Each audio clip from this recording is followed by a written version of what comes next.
The Morning Majority on 630 WMAL. It is 8:07. You are with The Morning Majority. Brian Wilson, Brian Neiman, Mary Catherine Hammond. We are joined for the next 30 minutes by Margaret Hoover.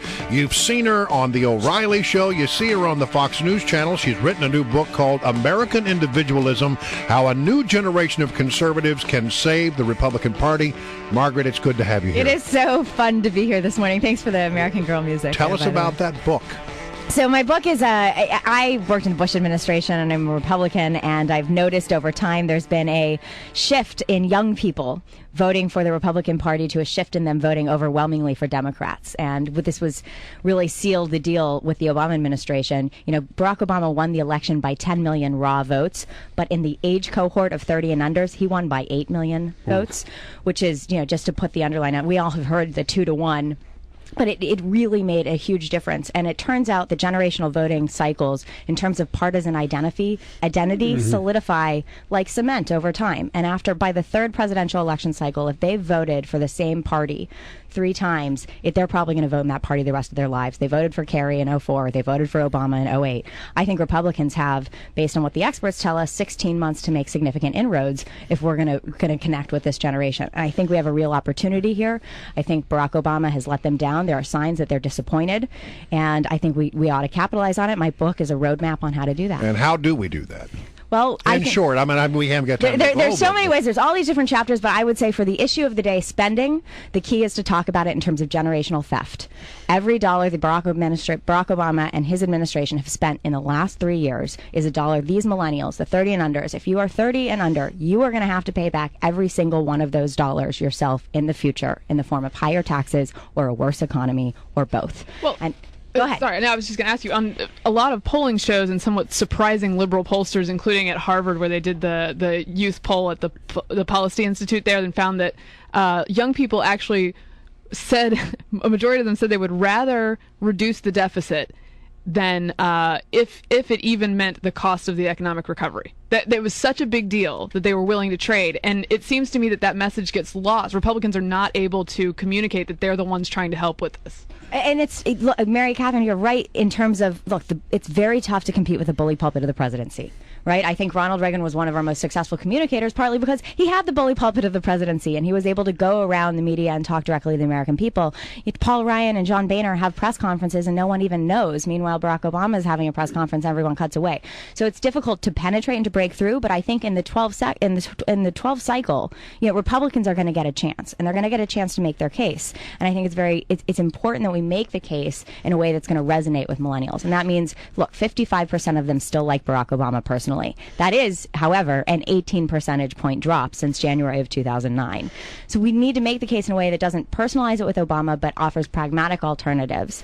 So, you know, my father-in-law and my mother-in-law are staying at my house this week, and I said my father-in-law yesterday, because they're helping us with the kids out, and I said, you know, your biggest failing in life, I said this tongue-in-cheek to him, of course, because I would never seriously say that, was that you raised 2 daughters who were Democrats. How could that possibly happen? And we actually had a pretty good conversation about why they're Democrats, and he said one of the reasons why he thought is because of social issues, is that his girls just could never get on board with the Republicans' social agenda. And I'm wondering, I can't imagine kids today under the age of 30, I would think that they would definitely side more to Democrats than they would to Republicans on those issues. Is that something that the Republicans should either give up or somehow change them? And is that even possible to do that for somebody under the age of 30? Well, you've identified a really important trend. Look, the one thing about this generation, and what I try to do in the book is characterize the sensibilities of this generation and then say, okay, given what we're working from, how do we connect them to conservative ideas?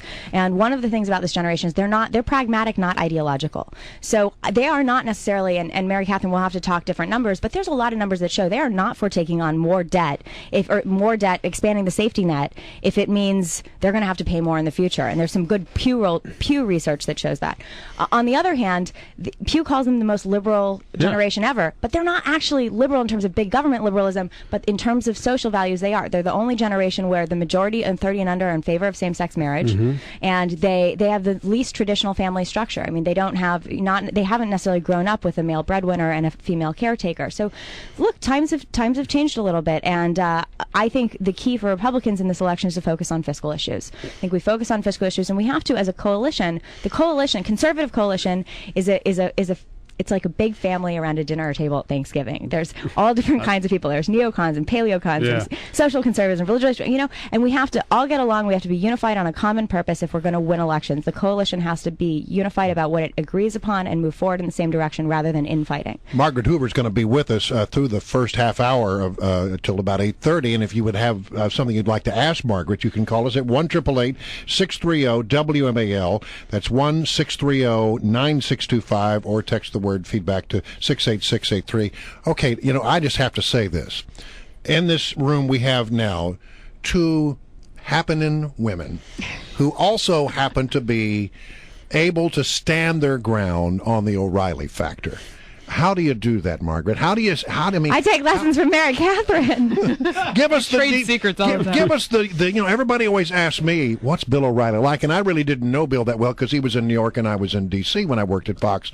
But how do you deal with Mr. O? Because he's actually off camera. Well, I actually don't want to ruin his reputation. Off camera, he's lovely, and he's so loyal to the folks that he works with. And you know what? Actually, he likes it when you give it back to him. Yeah. He's actually smiles. He has the best segments when you give it back to him. It's almost sort of like it's a challenge. It's a game of chicken. I have found, and I don't get angry very often, that's the problem, but when I yell, he'll sit back and listen. Like when I get really mad and I go off and I start my head wagging and my hands are all over the place. like you do here every morning. Right, then he listens, but I don't get that cranked up that often. So maybe it's because I save it, because I keep my powder dry and then I explode every once in a while. So I saw you on O'Reilly last night, and you were talking about binge drinking and marijuana. There's another social issue that we have there for. Let me know what's binge drinking. I don't recommend that for the 2012 platform for the Republican Party. I don't think that's the way to connect to the millennials. I don't either, but I just have to say, I was in college in the 90s. I was there. I was around for binge drinking. It happens all the time, and it doesn't necessarily mean that you're going to there's a definition for binge drinking? What is it the means definition? Consuming 5 or more drinks in less than an hour. 5 or more drinks. I'm good then. Drinks. Yeah, so that's you go to a party, you have a couple beers in an hour, and then suddenly it goes to your head. That's apparently not binge drinking. Binge drinking is 5 or more drinks in an hour. If you stop at 4, you're okay. You're not a binge drinker. That could be the platform. Stop at 4 and you're all right. Margaret, quick question. So I get on this all the time with talking to older conservative groups and say, if you don't reach out to begin with, you have no chance in the future. These young kids are not just going to get married, have kids, and turn conservative, right? So I wonder what you think are the best mediums to reach out on. Good and question. 2, do you see anybody doing it really well? Well, it's funny you mentioned that liberal Harvard Institute study poll, but they also had a poll that came out in March, and they say that online activism is 67% effective. It's more effective than even person-to-person neighborhood canvassing. So look, we got to be where they are, and I think Republicans learned our lesson in 2008. I mean, the Democrats creamed us in this, but even since then, every single member of Congress went to Twitter 101 classes. So I think we've done a lot, and we'll have to see how it plays out in 2012, and I hope we get there. But the other issue, I couldn't agree with you more, Mary Catherine. A lot of people say, you're never going to get the youth vote. The youth vote, they're going to start voting with their, it's the Winston Churchill. If they're not a liberal when they're 20, they don't have a heart. If they're not a conservative when they're 40, they don't have a brain. Just wait till they start voting with their pocketbook, and then they'll come around. And that would let us off the hook, but it ignores our best history. Ronald Reagan won the youth vote in 1984, brought an entire generation into the Reagan Revolution, and he won them by 20 points in 1984. So we can do it. We've got to try. Margaret Hoover's here in the house. Her book is American Individualism.